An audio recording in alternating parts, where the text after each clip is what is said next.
જંત્રીના વધારા મુદ્દે Surendranagar builder association દ્વારા વિરોધ નોંધાવવામાં આવ્યો હતો। આ દરમિયાન મિલકતની મૂળ કિંમત કરતાં પણ વધુ જંત્રી ચૂકવવી પડતી હોવાનો બિલ્ડર એસોસિએશનને આક્ષેપ કરવામાં આવ્યો હતો।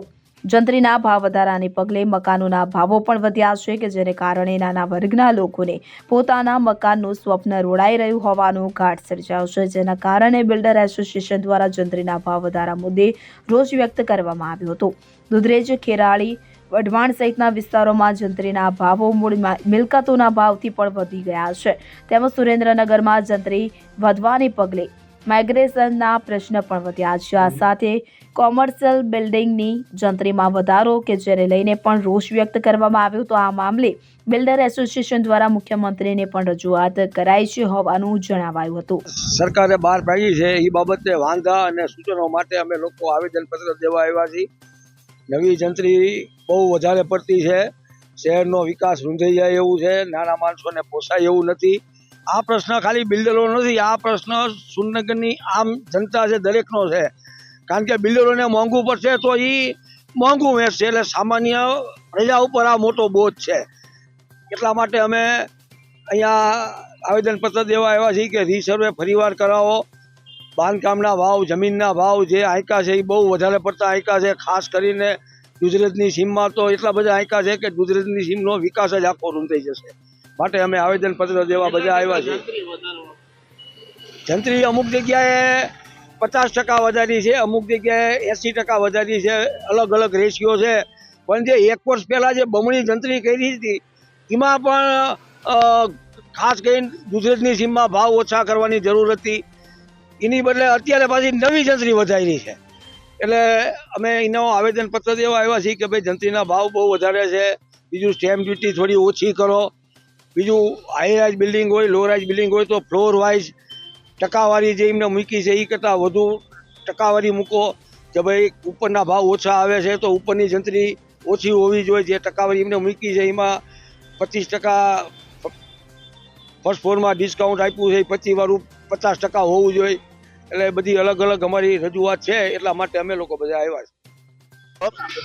જ્યારે સરકાર તરફથી જંત્રીના 4 ગણા ભાવ કરવાનો એક પ્રપોઝલ આવેલી હતી, તેમાં ઉગ્ર વિરોધ થયેલો।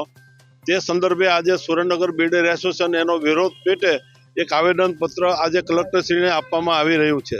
સુરેન્દ્રનગરને જ્યારે મહાનગરપાલિકા તરીકે જાહેર કરેલું છે અને સુરેન્દ્રનગર એક પછાત જિલ્લો છે, સુરેન્દ્રનગરના વિકાસની ખાસ જરૂર છે, એ ત્યારે જો આવી રીતે જંત્રીના ભાવ ઉચકવામાં આવે તો સુરેન્દ્રનગરની જે માઇગ્રેશન જે છે એ વધુ ચાલુ રહે અને સુરેન્દ્રનગરનો વિકાસ થતો અટકી જાય।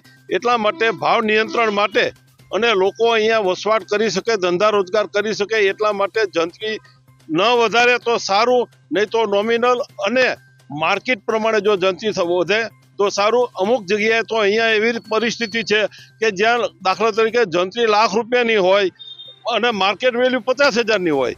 આવા પણ અમુક કિસ્સાઓમાં સર્વે નંબર છે। એ તમામ મુદ્દાને ધ્યાનમાં લઈ અને સરકારે જંત્રી તરફ ધ્યાન આપવું જોઈએ।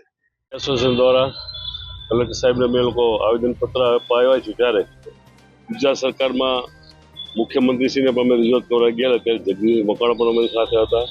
ત્યારે જગદીશ મકવાણા અને અમારા બિલ્ડર એસોસિએશન દ્વારા મુખ્યમંત્રીશ્રીને પણ રજૂઆત જ્યારે કરી તો મુખ્યમંત્રી સાહેબે પણ કીધું તમે સૂચનો મોકલો, અમે આ બધું કરવા તૈયાર છીએ। આવી વાતો મેં સાંભળી છે, પણ જ્યારે આનો અમલ થાય ત્યારે એનો અમે માનીએ। આ નાના એવા સેન્ટર સુરેન્દ્રનગર જિલ્લો જ્યારે વિકસિત જિલ્લો છે ત્યારે આ જંત્રી ખૂબ જ અસહ્ય છે। નાના લોકોને મકાન લેવાના મોંઘા પડશે, બિલ્ડરો તો બહુ નફામાં ઓછો નફો પડશે, પણ જ્યારે નાના માણસો તકલીફ પડશે ત્યાંનું કોઈ સાંભળવાળું નથી। તો નાના લોકોની રોજીરોટીને ધ્યાનમાં રાખીને અને આજુબાજુ ગામડાના વિસ્તાર જ્યારે સુરેન્દ્રનગરમાં રહેવા આવતા હોય ત્યારે ખેડૂત વર્ગ જ વધારે છે, તો નાના વર્ગને મુશ્કેલી ધ્યાનમાં ન પડે। જો જંત્રીનો આટલો બધો અસહ્ય વધારો થતા હોય તો એ યોગ્ય નથી લાગતો અને બિલ્ડર એસોસિએશન દ્વારા સખત વિરોધ કરવામાં આવે છે। ગુજરાત સરકારમાં પણ આની માગણીમાં લોકો મૂકી છે, તો આનો અમલ વહેલા વહેલી તકે થાય એ મારી માગણી છે। આભાર। વંદે માતરમ, ભારત માતા કી જય। Bureau report CN24 news. હવે જુઓ દેશ દુનિયાની તમામ ખબરો તમારી આંગળીના ટેરવે। ઉઠાવો મોબાઈલ અને ગૂગલ પ્લે સ્ટોર પરથી ડાઉનલોડ કરો અમારી CN24 ન્યૂઝ મોબાઈલ એપ।